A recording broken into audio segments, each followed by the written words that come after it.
This video is a brief introduction to paragliding at Lookout Mountain's complex flying site.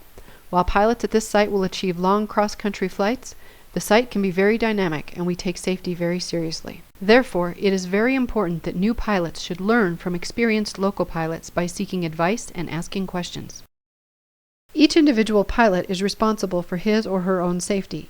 It's up to you to use your best judgment on when and whether to fly. This video is intended as an additional aid to pilots and is not intended to replace local pilot advice or sponsorship. Lookout is a P3, P4 site. Our goal is to make sure all pilots can fly Lookout safely without jeopardizing the pilot or the site. All visiting pilots must be rated P3 or higher, although advanced local P2s may fly at Lookout with a sponsor. All P2 and P3 pilots must be sponsored for their first 10 flights at Lookout. P4s must at least complete a walkthrough of the main LZ with a site sponsor. You must contact sponsors at least 1 to 2 days in advance. A list is on the RMHPA website.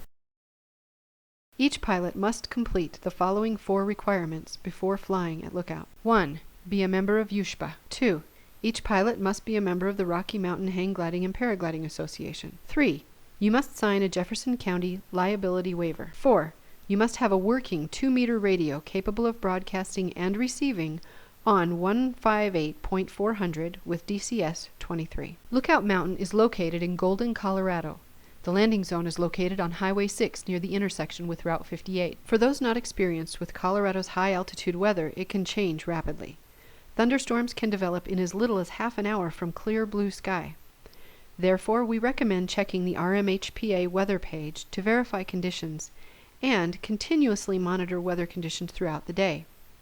Thermals can become very active midday during the summer, and it is recommended that inexperienced pilots fly when the air is less active. Lookout is a lee side site. Therefore, pilots should not fly when there is any west component to the wind to avoid flying in rotor. Also, just because the wind is east on launch does not mean that it is a good day to fly. Check the overall weather with your sponsor. Further, wind directions can change during the day, so be vigilant. Lookout has 2 launches located on either side of the M.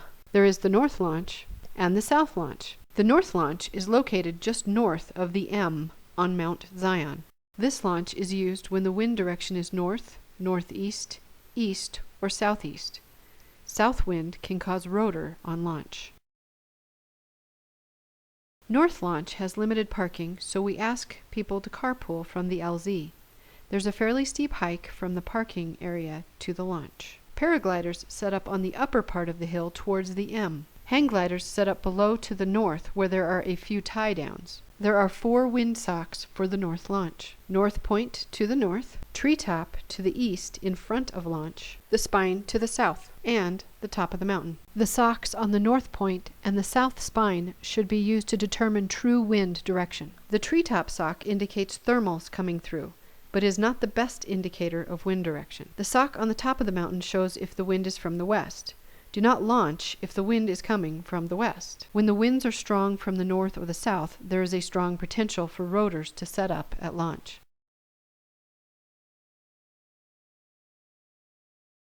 During strong wind days, due to compression, it is best to set up towards the front of launch. Winds on launch can be gusty and make kiting difficult.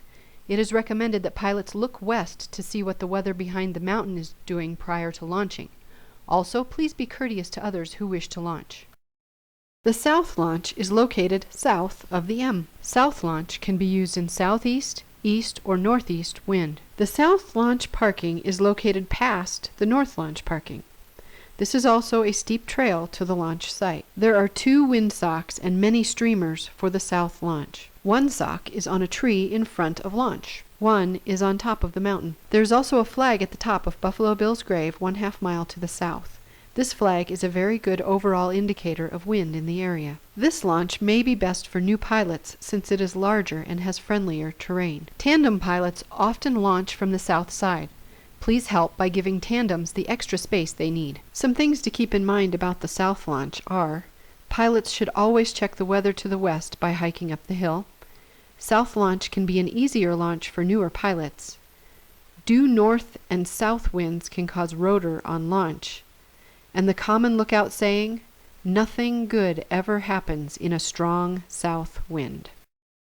Landing zones. There are 3 areas where pilots land. The main LZ, located next to Highway 6, Miners Field, the bailout LZ, top landing at the north launch. The main LZ is divided by a large ditch, creating an east section and a west section. Pilots can land in either section, although the standard LZ is east of the ditch. Do not land in the ditch. It is very steep, and landings there have resulted in serious injuries. The LZ has many obstacles, including Highway 6 to the north, a fence to the north, trees to the south, mountain bikers and hikers who have the right of way in the LZ. All new pilots must walk the LZ with a sponsor to understand all of the obstacles. There are 2 primary windsocks for the LZ. The rock pile, which is 250 feet above the LZ, and the top of the utility pole on the north side of the LZ. The ground of the LZ slopes up to the south. This effectively creates a larger LZ when landing to the southeast, and of course shorter when landing to the north. The standard landing approach is from the west to the east when the wind is from the north, east, or south. Therefore, most pilots set up to the west of the LZ and use either S turns or figure 8 turns to approach the LZ to the southwest. At the end of the approach, turn to either south or north to point into the wind.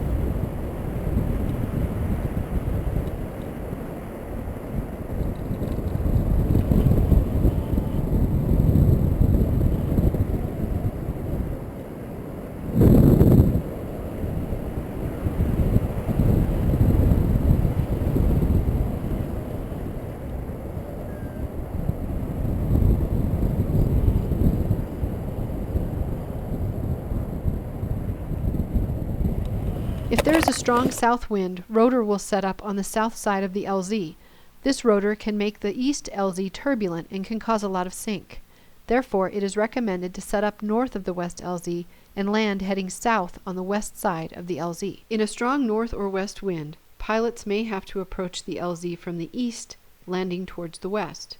This is a difficult landing option, first because the LZ slopes down to the road and the ditch, and second, because there are many trees on the east and south sides of the LZ that have to be avoided during this approach. The main LZ is a difficult landing area for hang gliders, and they have a specific runway that they use. Please clear this runway when a hang glider is landing. Miners Field Landing Area. Miners Field is the bailout LZ and is located south of the road to launch. The best areas to land are highlighted on the map. This LZ has many obstacles, including stakes, rocks, large power lines to the south, as well as smaller lines running through the LZ that are more difficult to see. We recommend walking this LZ before landing in it. This LZ is used when conditions warrant it, such as a strong south, strong north, or turbulent day, and should be considered any time the main LZ looks questionable. Pilots should not hesitate to use the Miners LZ if they are in any doubt about conditions in the main LZ. The terrain slopes to the east, so it may be necessary to land cross-slope. If there is an east wind, you must carefully work your way down as you are flying downhill. Top landing. Top landings are at the north launch. When conditions are right, advanced pilots may choose to top land on the north launch. It is recommended that pilots do flybys to get used to this landing. If pilots are too far behind the hill, they can get caught in rotor and will find themselves in a lot of sink. Talk to your sponsor about this landing before attempting it.